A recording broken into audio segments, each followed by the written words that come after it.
It's very important to us, especially because we've been there for a while already.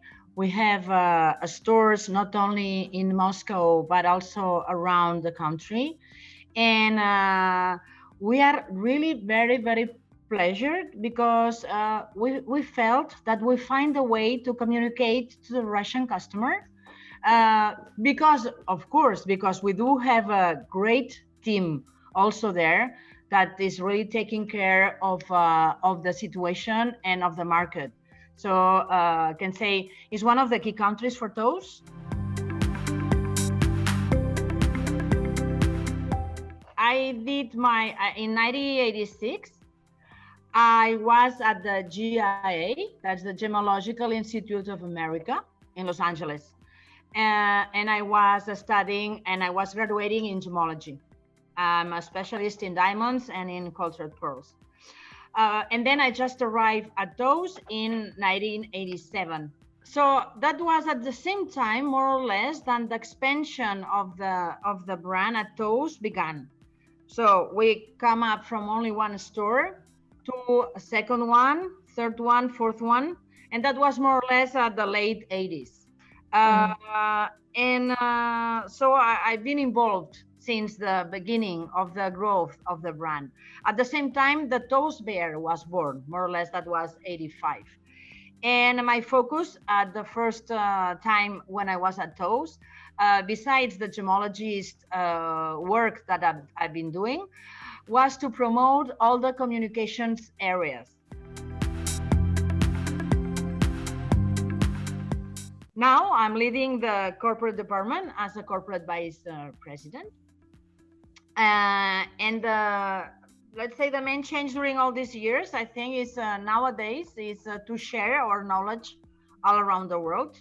I think communication is key, and I think we need a more transparent industry, sustainable as well. And this is why we just opened it, the TOUS Heritage Project, which is a museum and an archive in where it's physical and digital. So you can come in and visit our history in this website.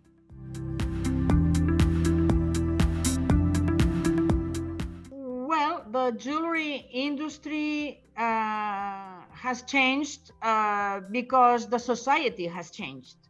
I think because we are retailers, we are very focused on our customer and really studying and trying to be aware of all the behaviors around the society and around the let's say community as well.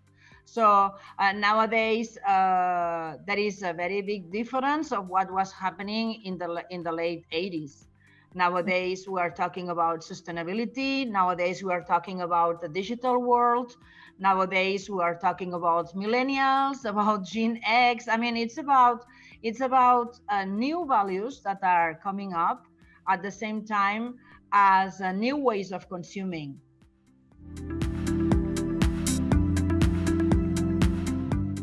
Let's say, as everybody's saying, the pandemic, what has done is to accelerate some trends that were already there.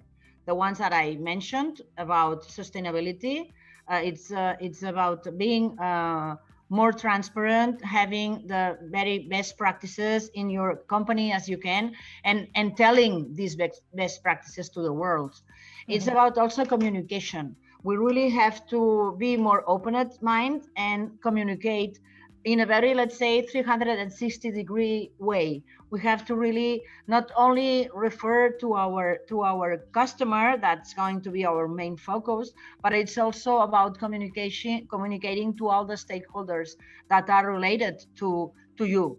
And that's society, community, that's staff, that's suppliers. I mean, it's everybody that really has a really important paper about. And then I think the third, let's say, big change that came or that's here, it's the let's say digital transformation. That is not a digital transformation anymore. I think it's about digital is here. Digital has been here. We've seen it during the pandemic. Look, we are now talking through a digital platform that maybe 1.5 years we were only thinking about Skype, and now there is so many different platforms that we can use. First thing that we had in mind when the lockdown was coming has been to protect. In the first term, to protect people, to protect our staff, and to protect customers, of course. So we really developed all our, let's say, internal rules, but at the same time, of course, we follow all the rules that were determined by the different governments in the different countries where we are. And of course, we also worked hard and working still hard to protect the future, because we want to still be here in the next, you know that this year we've been celebrating our 100th anniversary. So we want to celebrate more 100 years to come. So we really are working for the future as well and protecting it.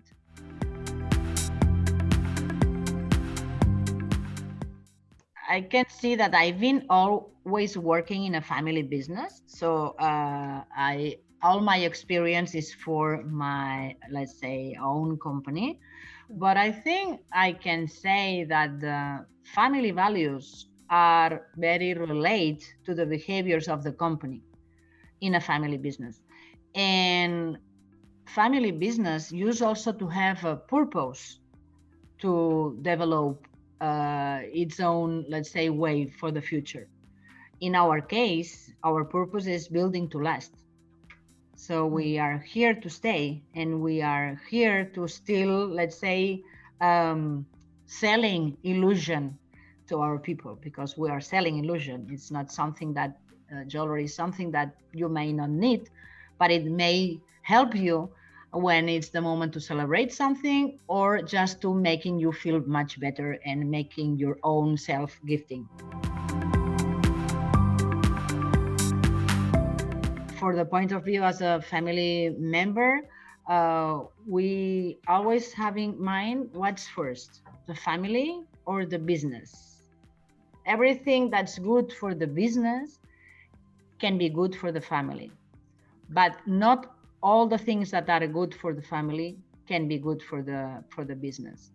This is not a sentence of mine. It's a sentence of a very good friend of us, a very special businessman, family business, running a family business company, also from Spain, worldwide, from which we have a lot of respect and admiration. And I think this sentence is really something to have into consideration when we talk about family business.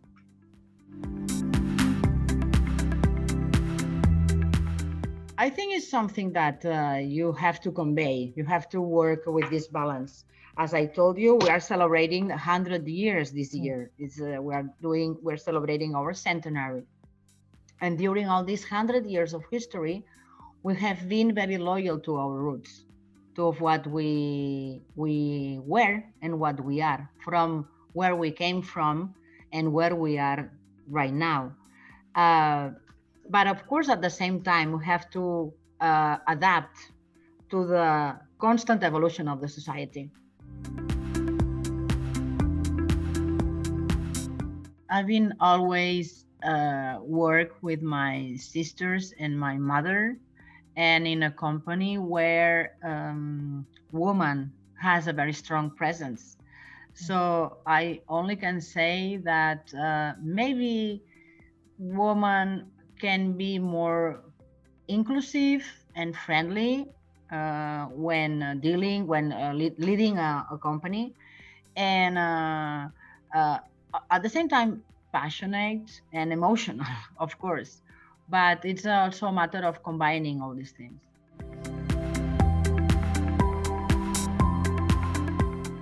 Of course, I think that the evolution of the woman's situation during the last years has improved very much in terms of self assessment and in terms of jobs.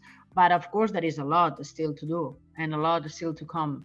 I think that while we are talking about if being a woman is giving you some kind of different considerations, is because being a woman is not still well assumed in the industry.